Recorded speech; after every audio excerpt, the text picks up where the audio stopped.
Oimore nyakoro mogiro kamano kuom kete Ramogi TV sa achiel mar odhiambo chenro en marang'ich welo machiegni mondo ming'e mago mosetimore pacho ka to kod pinje maoko magie weche maomiyo pek. Ikruok oketi ne chenro mar kawo pach jopiny ewi thicho jalup jatend piny Rigathi Gachagua e apisi ka bura machielo mochwal e doho mar chungo chenrono pok onyuolo olemo. Ne oganda ng'ur ewi okang' mar cholo tarik gi somo ketho ne obila 12 ma gin achije buch nek mar Samantha Pendo mane otho e tulo bang' yiero mar higa mar 2017. Itero pesa ing'adi pesa dwe ka dwe to kidhi e kama onego beni iyude e thieth to irado mna gi embarrassment. Jotuo e kuonde thieth mayudore e kaunti ma Kisumu pod medo neno pek kaluwore kod lokruok e yor okuma mar thieth manyocha kotich.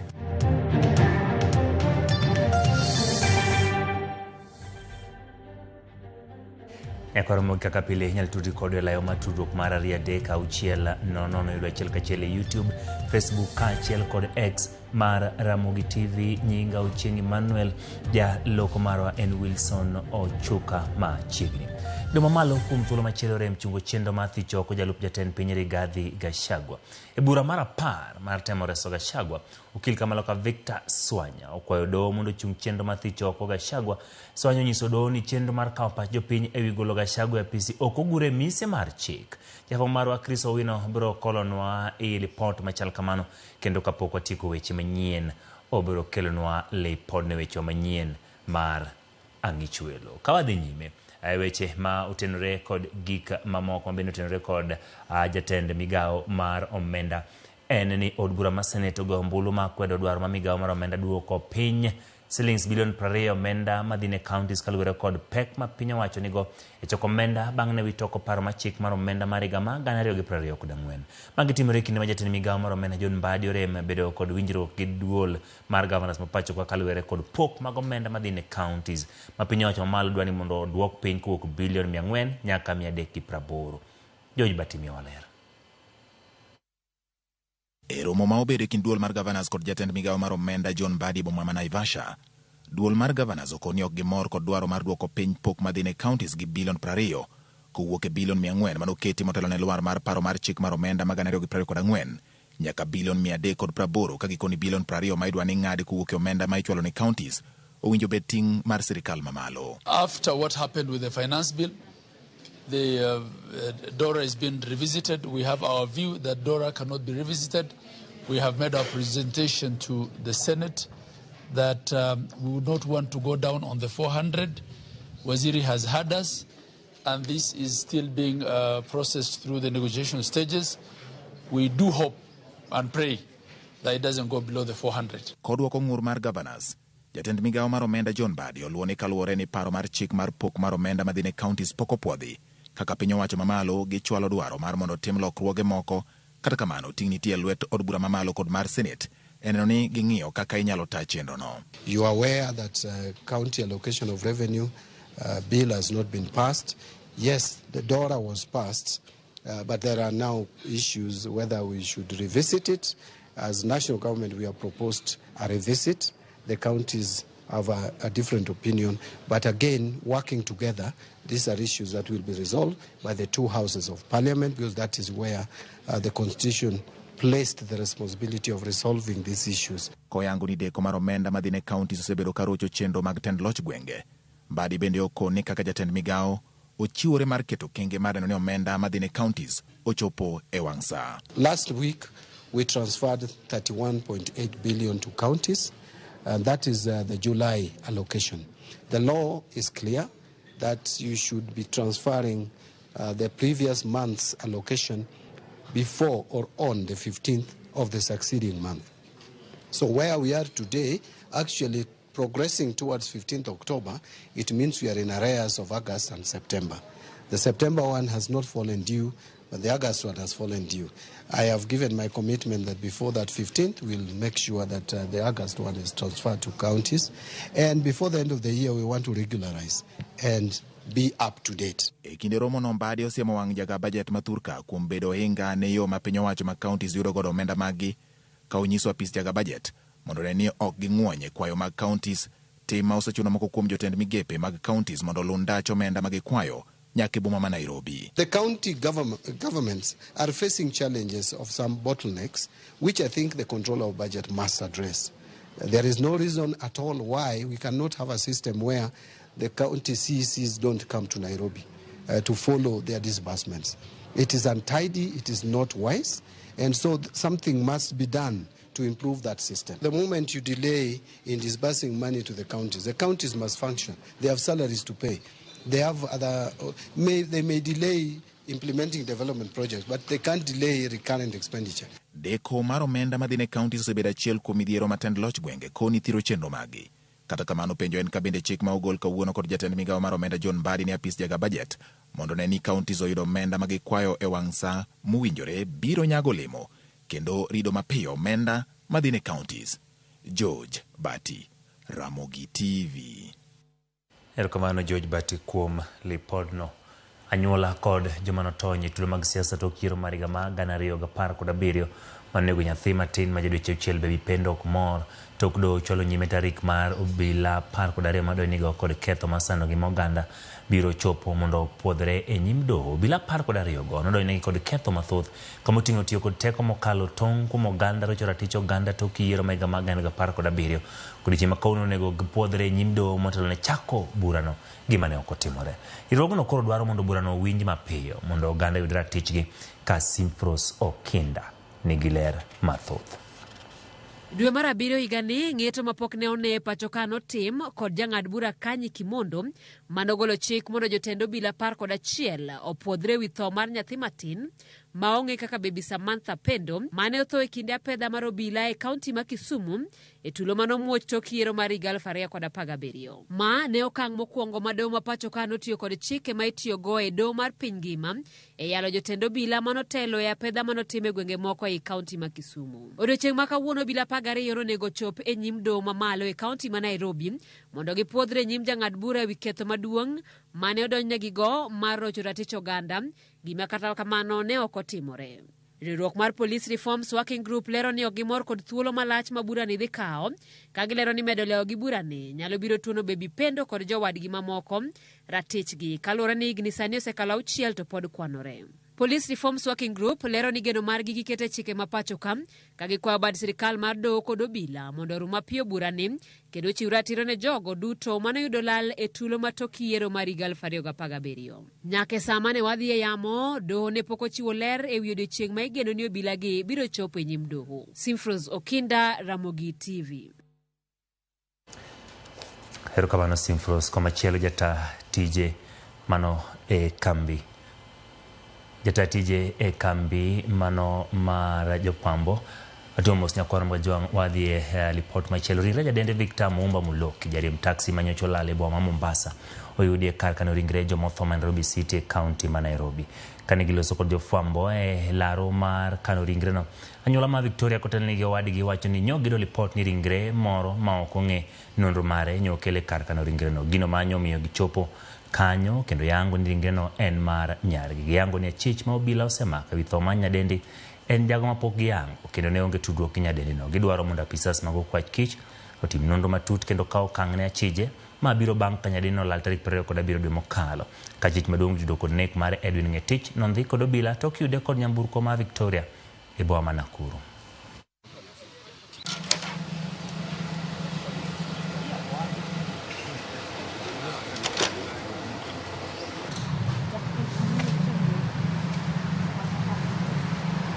Jana ndio nilipigiwa na tukakuja confirm. So we are still waiting for a postmortem. That's my sister. She was killed. So we are waiting to know what transpired. I don't know how my sister was found at Gilgil. From Mombasa mpaka Gilgil.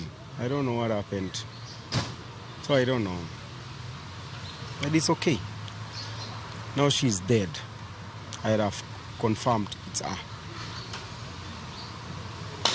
Fine. The phone was ilipatikana kwa gari, ikachukuliwa na DCI. Here they have arrested the main suspect So we are waiting for them. Tutangojea wafanye, watuambie who killed my sister. That's all.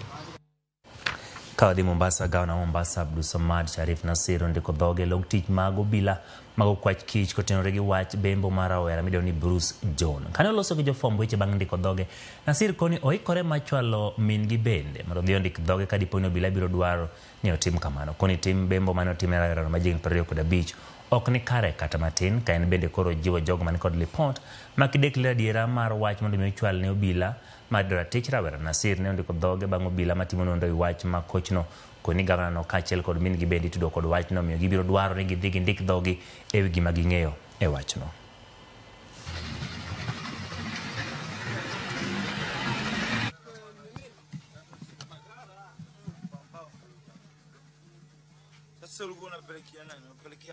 There is no normal human being who will actually say that whatever happened was the right thing. Of course I condemn it. But at the same time, we need to be able to now talk about justice for this young man. I have done my part as a citizen, as a person who has been mentioned. I have gone myself to the DCI. And I'm asking any other person, if we want justice for this young man, the best we can be able to do is anyone who has any form of information to please reach out to the DCI. These are things that we do not want to see, not just in Mombasa, but anywhere in this country. These are things that should not be seen. Doma malo chungo chene manyien masiro som jopuonjre mbalariany nyaka winj bura mano chwalnegi kendo gigol ng'eto margi. Bura no ne ochwal tarik 13 dwe mokalo kod riwruoge mag Kenya Human Rights Commission, Elimu Bora Working Group, Boaz Waruku kod riwruog jopuonjre kane giwacho ni chenrono odino ne thoth jopuonjre madwaro kony. Ng'ur osebedo ka igolo ewi chenrono kuom jokanyo mopogore moting'o nyaka jopuonjre mane kwedo tielo mopogore mag siro jopuonjre magiwacho ni ok odewo ji te. Jang'ad buche Chacha Moita kagolo ng'etono wacho ni ne gideko timo kamano kalure kod deko mar apisa Ton Jener, jatend migawo masomo kod KUPS chwalo obokegi e sama kare. Biro ni biro winj tarik 16 dwe mar 12 kama jokanyo biro chwalo wechegi.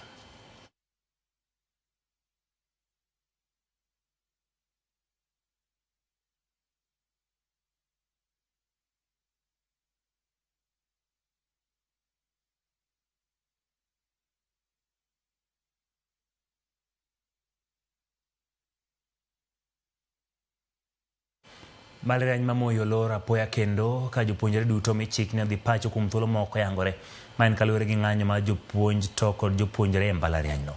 Tend mbalarianyno miyo jopuonjre mawuok e pinje maoko thuolo mar tudruok gi tend kidienje mag somo deans keto winjruok ka gibiro bedo e mbalariany kinde ma olore. Ng'anyo mag jopuonj mbalariany ma Moi osebedo kadhi nyime kata tok riwruog UASU kod KUSU chungo ng'anyo mag jotije kod jopuonj mbalariany juma achiel mokalo. Moko kuom gigo mosemiyo jopuonj kod jotije dhi ng'anyo ting'o rem cholo omenda mag aeri ming'ado jotije mbalariany ma Moi. Deke chudo mag osare kind mamoko tarik monego gidoge ibiro land bang'e.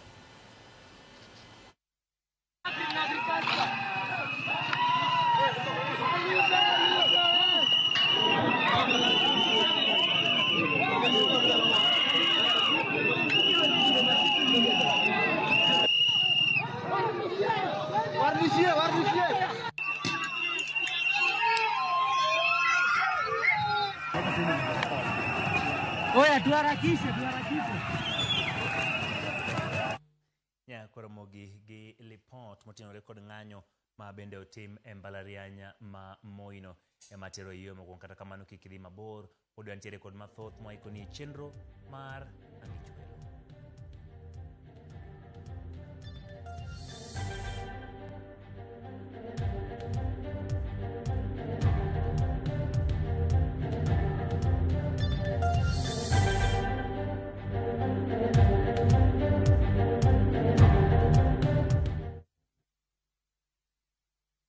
Jipange na View sasa imerudi kwa mbwembwe na vishindo.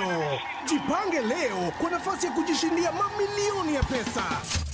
Jipange ushinde na View sasa. Bonyeza *487*3# na uweke 50 bob tu au tuma kwa paybill number 724177, account number ikiwa ni nambari yako ya simu. Utapata content na point 50 za kuingia kwenye draw ya kujishindia 50,000 kila siku, milioni 1 kila wiki na grand prize ya 3 million shillings. 3 million shillings. Jibambe na content nyingi zaidi, uongeze chances zako za kushinda. Jipange na View sasa. Weka 50 bob tu na huenda ukajishindia 50,000 kila siku, milioni 1 kila wiki na grand prize ya milioni 3. Sheria na masharti kutumika. Imeidhinishwa na BCLB namba 0000130. End month imefika na najua unapanga kufanya shopping. Acha nikuibie siri sasa.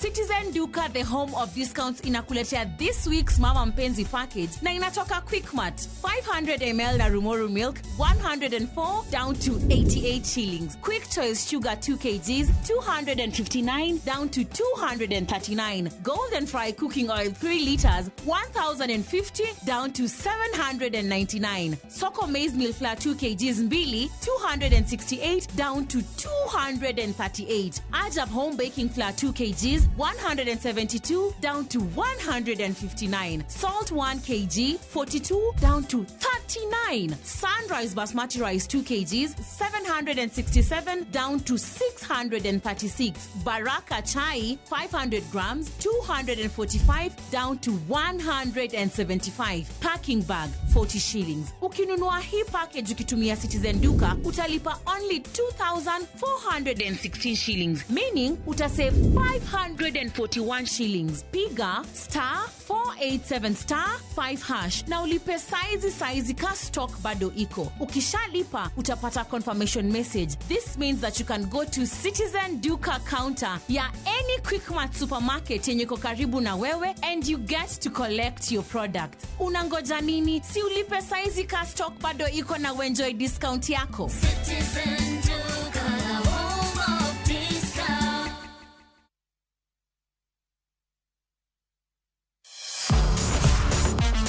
Ne thuolo mar yudo weche tuke duto nyaka mopondo. Mbaka makende mag jotugo kendo mag jomolony weche tuke. Can you believe it? Magite yudore chenro mar pau tuke. The 4.84 kilometers. Nonro matut kod gigo matimre manyien mag tuke duto mawuok e piny mangima. Tudri kodwa ngeso ka ngeso Ramogi TV. Kochakore saa 8 odiechieng' ka wami gik motimore pau tuke.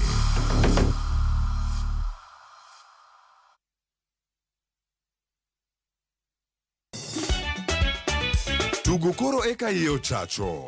Party is a party. Ka gik moko medo mana fwenyore, to ngima bende medo bedo matek e boma maduong'. Gimora mora ma Nyasaye omiya. Okawene jachie. Yud mor e ngimani kokalo e gik matindo.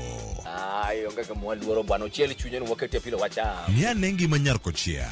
Kod osiepene kachiel kod joodgi. Kata let ne jiere ya ilak chogo. Ok ginyal weyi ma ok inyiero. Ano kaero joma yaro walo. Ano kaero ng'at manyisa gik moko. Nyar kochia. Tich abich ka tich abich, saa 1:55 otieno. Mana e Ramogi TV.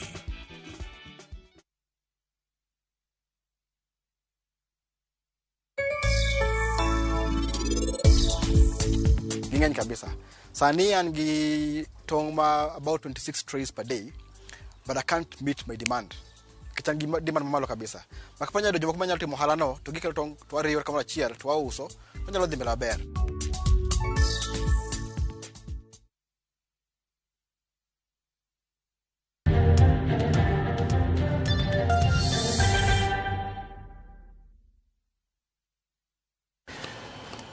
Kamano kumedo kete Ramogi TV do mamalo kum thuolo machielo rem chungo chendo mathicho oko jalup jatend piny Rigathi Gachagua e bura mar par matemo reso Gachagua. Okil Kamaloka Victor Swanya okwayo doho mondo chung chenro mathicho oko Gachagua. Kaswanyo nyiso doho ni chenro mar kawo pach jopiny ewi golo Gachagua e apisi ok ogur e mise mar chik. Jafwambo marwa mar siasa Chris Owino kolono bura matemo reso Gachagua e lak nyang'. Kuom thuolo machielo, jalup jatend piny Rigathi Gachagua oyudo buok maduong' bang' doho mamalo tamre kwayo mare mar chungo chenro mar gole e apc. Ma en thuolo mar 10 e bwo jumbe 2 ma Gachagua ochomore tir kod doho kaka jawar mare e kalausi mar gole oko e apc. E bura mane ochwal e doho kod okil kamaloka Victor Swanya, Gachagua omedo mburo ywak ne doho mondo oket brek e ng'wech mar jood bura mar gole oko e apc. E burano, Gachagua onyiso doho ni kido mar chenro mar kawo pach jopiny e wi chenro mar gole e apc odhi ataro mar chik nikech kalatas mar golo paro e wi chenrono uting'o mana weche mimienego Gachagua kende ma ok duoko mare e wi seyo makamago. Gachagua medo wacho ni okang' mar bago romo mar kawo pach jopiny e kar romo achiel kende e kaunti mangima dhi mayo thoth jopiny thuolo mar golo pachgi. E wi mano, Gachagua okawo chung' ni kalure ni ma thuolo mokwongo ma ibago chenro makamano e historia mar piny Kenya. Chenro no dhi rocho ratich jogo ombulu maromo milion 14.1 mane ogoyo ombulu e yiero maduong' mar 2022. Okinde Gachagua bende onyiso doho ni dhi bedo tich matek mar yango nonro mag joma dhi golo pachgi e wi chenro makamano kokalo e kido mar kalatas mane ogol kod od bura. E komachielo, kweth mar Gachagua wacho ni chike matayo twak mag od bura ok oyango malong'o kaka onego kaw pach jopiny e wi chenro mar golo e apis jalup jatend piny. Kwayo margi en ni doho mondo ong'ad bura e wi ng'ur margi motelo ne od bura goyo ombulu e wi paro mar thich oko Gachagua. Kweth mar Gachagua lero ni ponono ni doho ogolo chung' margi e wi wechego bang' od bura thicho Gachagua, ng'eto makamano dhi bedo maonge tiende. Kata kamano, kwayo margi ne ok onyago olemo mar geng'o chenro mar kawo pach jopiny ni mar doho ochiko ni gibiro golo ng'eto e wi wachno tarik 9 dweni. Motelo ne chieng' tich 2 e jumani, Gachagua kod osiepene ne ochwalo buche 10 e doho mar chungo chenro mar gole e apc. Buche 8 ne ochwal e kaunti ma Nairobi, achiel e kaunti ma Nyahururu kod machielo e kaunti ma Kiambu. Mana kaka biye timo kinda e gero liend biye, jalup jatend piny Rigathi Gachagua bende dhi nyime kod timo kinda e doho e dwaro mare mar chungo chenro mar thiche oko e apc. Geno mare en ni doho nyalo konyo yie mare kuom nimo. Chris Owino, Ramogi TV, Nairobi. Jotuo e kuonde thieth e kaunti ma Kisumu pod neno pek kaluwore kod lokruoge e yor okumba mar thieth kowuok NHIF nyaka SHA ma nyochako tich nyoro. E kar thieth ma Ahero sub-kaunti ma kuom jotuo pod okwamo e kar thieth kaluwore kod ng'ikruok mar chudo. Jopiny dwaro ni piny owacho onego tim mapiyo e neno ni gimedo chiwo e wi chenro mar SHA ni mar thoth ji pod onge gi ng'eyo. Bende gikwayo jotend kuonde thieth mondo oket okenge mag konyo jotuo ma osechango to ok nyal wuok nikech ng'ikruok mar SHA ahinya to e yor chudo.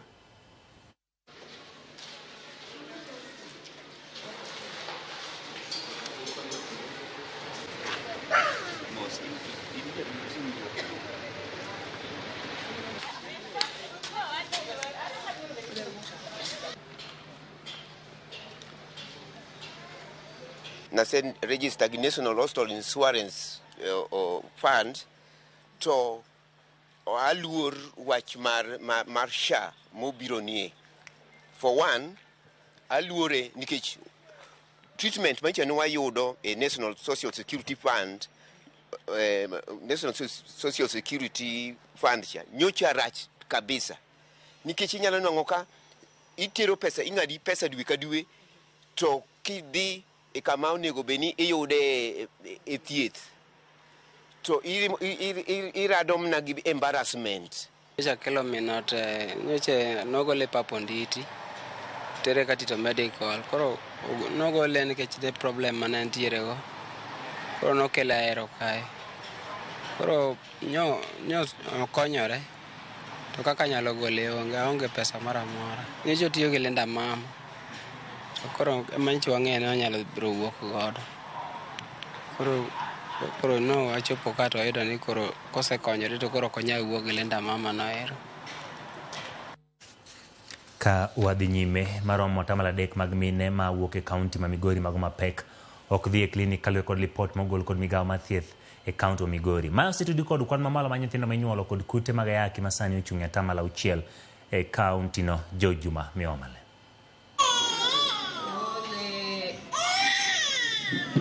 Atamalo 7.3 mag nyithindo gamo kutego mag ayaki ka kuom minegi e kinde menyuologi e piny Kenya.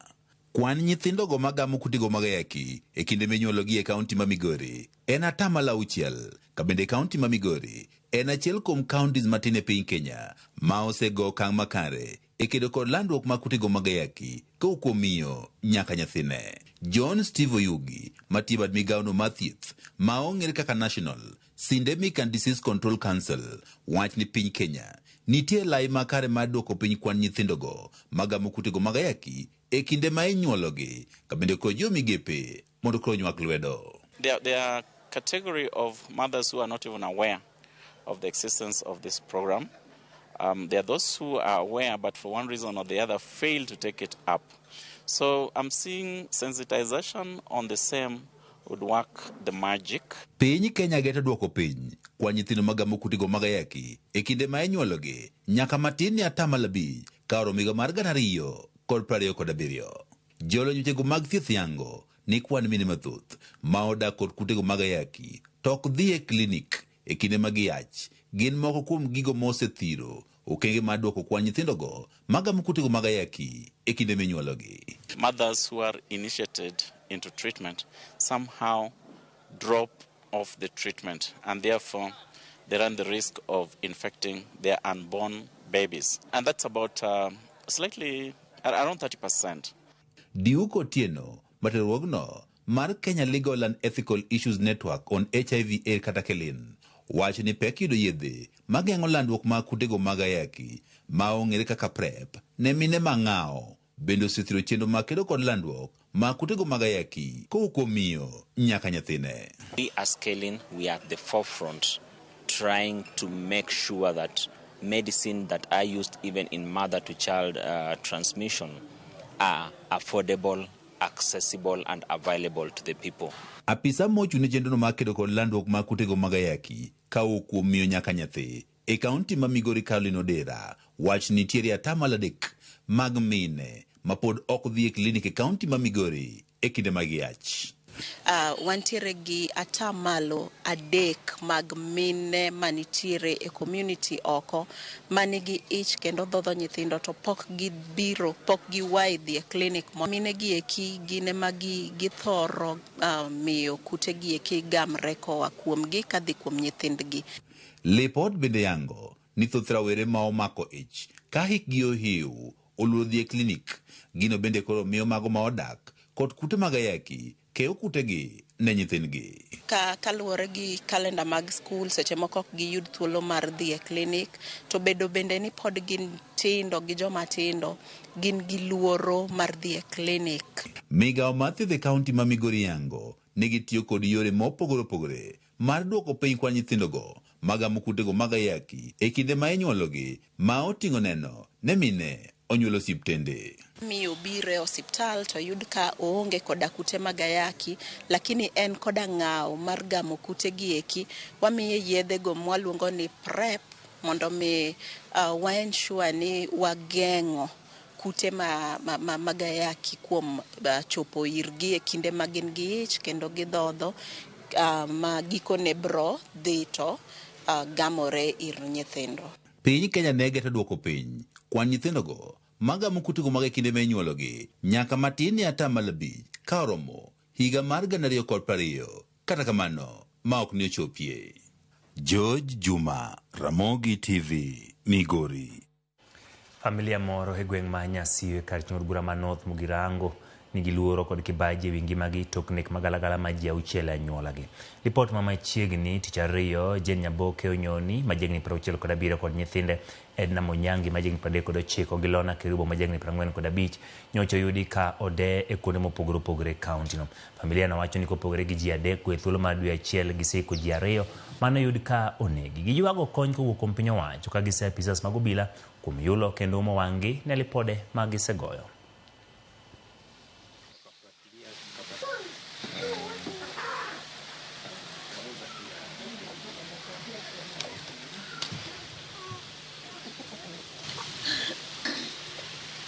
Saa hiyo ndio nilikuwa nimepata habari kutoka kwa redio kuna watu wameokota wamama 3 njiani. Nikaenda mochari nikapata ukweli ni mamangu ameaga na dadangu wako mochari. In the past 1 year watu wamekufa kwa hii familia 6. Kwa mwezi sasa yenye napita watu wamekufa sasa kwa hii familia 5. Hata DCI akichukua message kutoka hapa hatupati jibu ni nini inafanya hao watu wanakufa. Polisi hawafanyi kazi vile inavyotakikana, manake hata kuna wenye wameshauawa hapa nyumbani na polisi hawafuatiliwa, na kuja wanachukua the information na hakuna majibu yenye inatoka. Kazi ni postmortem na inatoka ni 0. So polisi ndio wametepetea kwa majukumu yao. Vile hiyo msichana alikuja kutoka huko ng'ambo, huyo msichana alimaliza wiki 2 tu. Vile alitoka huko Kapkerion akakuja Ikonge. Vile hiyo msichana alikuja Ikonge, baada ya siku 3 nikaambiwa msichana wako amekufa. Hii boma ya Hamisi tumepata shida nyingi, watu wanauriwa kama kuku. Sijui haya mambo iko namna gani. Hiyo ndio sababu nalilia serikali ifuatilie kabisa tujue kiini ya maneno hayo.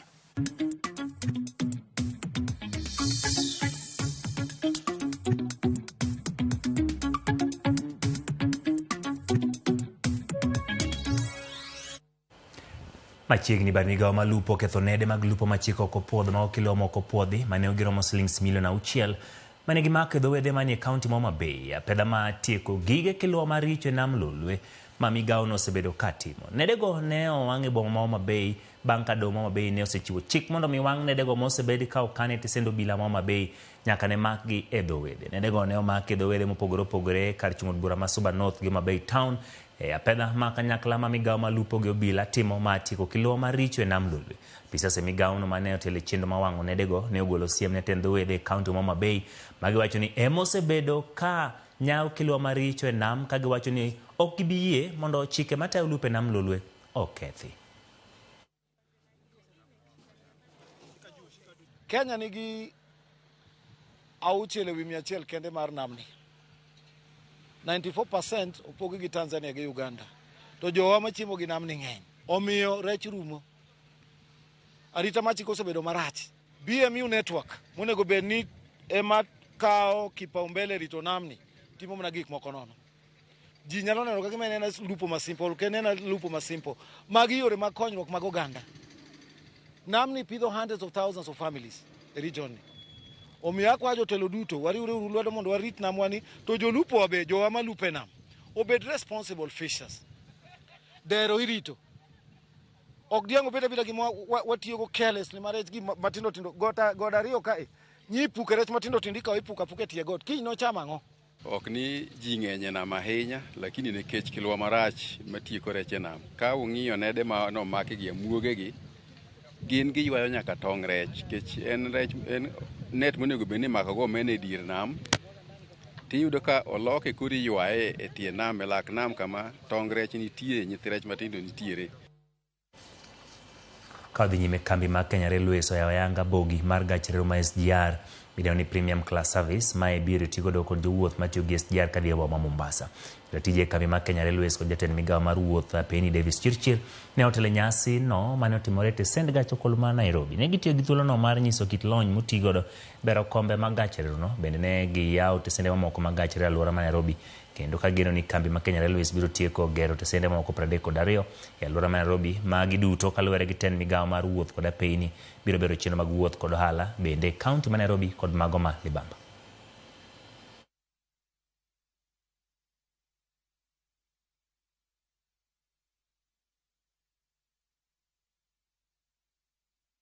And I'm sure, depending on the customer demands, really, you will see somebody saying, I don't want to fly, I want to do the 5 hours. It's good comfort.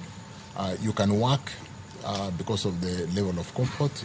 And the scenery is good. And we run the train during the day. So in terms of really touring Kenya and having that magical Kenya experience. What we are doing now with the CS is to make sure that, first of all, we have not carried you through our PIP rooms. Our customers for premium have a special wing in our stations. Right from security, you are picked and taken to a PIP lounge. And that lounge, you take a cup of tea, you can refresh yourself, And if you wanted to rest for a few minutes, you take a rest. Those PIV rooms are unique. And we have not seen them, but we have one in Syokimau, in our SER station. Jopuro chele ma gwenge mag Mbega kod Okana e Nyando koro yudo tiegruok ewi kaka ginyalo medo yuto e ohand michele kokalo kuom kano cham bang' gologi e puodho. Oseyangore ni thoth jopur mag ochele onge kuonde ma ikane ochele to keyo gino mamiyo jonyiepo ahinya to mawuok e piny Uganda ng'iewo ochelego e nengo manyap kendo miyo jopur lal. Jopur ochelego bende oywago rach mag apaya madhi e puothegi, gino mamiyo gitiyo kod omenda mathoth e sombo ochele ka oseka. Chenro midendo ni warehouse receipt system biro konyo to jopur kod kuonde mag kano ochele bang' keyo.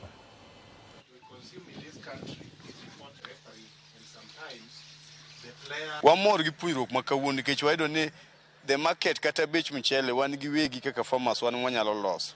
Wanyalo lose nade kwa kawo mchende wa mwasekayo watere warehouse, seche mwatero ge kanyo no nyalo miyo wa time mondo warit the price mondo bed maber manyalo miyo ok wayud chandruok mwakale mag brokers samore piny mag Waganda. Waonge yuto, watiyo nono nikech wayudo ka brokers mabiro nwa ka kod machines mag pimo.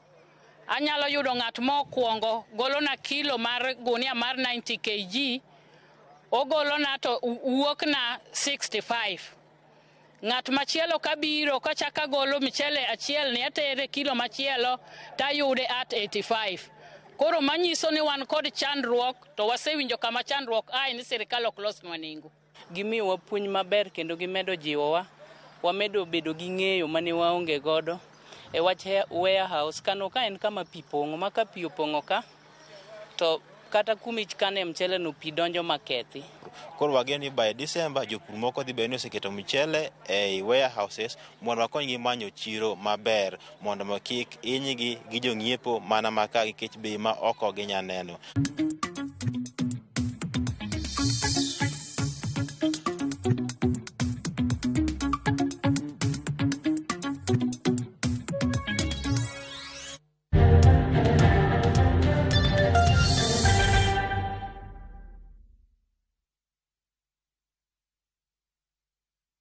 Asewacho ni nyathini toko winja to sani oseguro tiende dalani. In a world where faith, fear,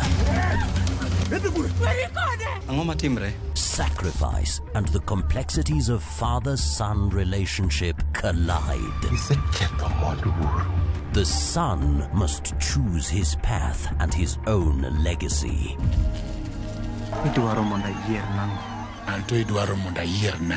Watch this emotional and riveting story of Dennis in Where the River Divides. Watch the best content on the go only on Viusasa.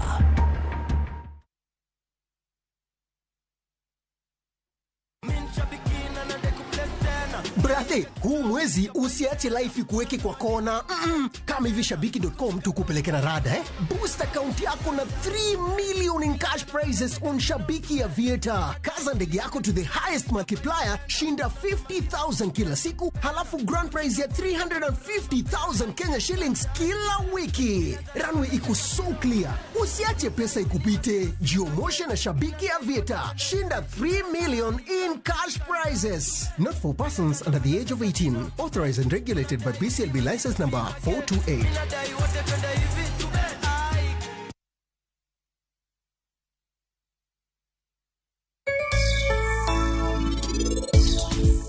Onge ng'ata mabro pogowa. Jaherana. Nyaka chieng. Isingori.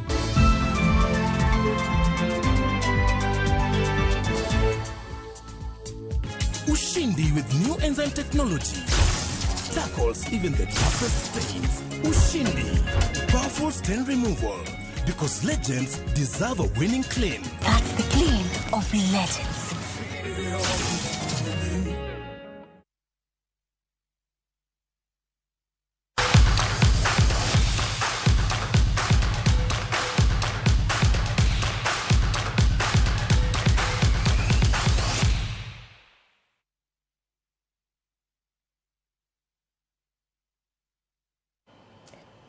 Machiegni jogo malap dhogi ndong ne kombe riwruok matayo tuke adhula pacho kogolo ng'ur margi kotenore kod chenro mag ikruok e yiero mar riwruogno ka gidwaro bod ma yiero riwruogno mondo mi obag romo mapiyo mondo gitwage mathoth mamulo yierono. To immediately and transparently notify the members and stakeholders on any changes or updates made to the voters register and adherence to the Sports Act 2013. To convene a roundtable meeting with the Electoral Board and stakeholders to endorse the process. The Ministry of Sports immediately undertakes to change the location of the FKF Electoral Board from Kandanda House. We are still objecting on the time frame for the election, and we are going to go with the FKF Constitution and FIFA, which states that once the board is put in place, we need 6 months to do a credible election.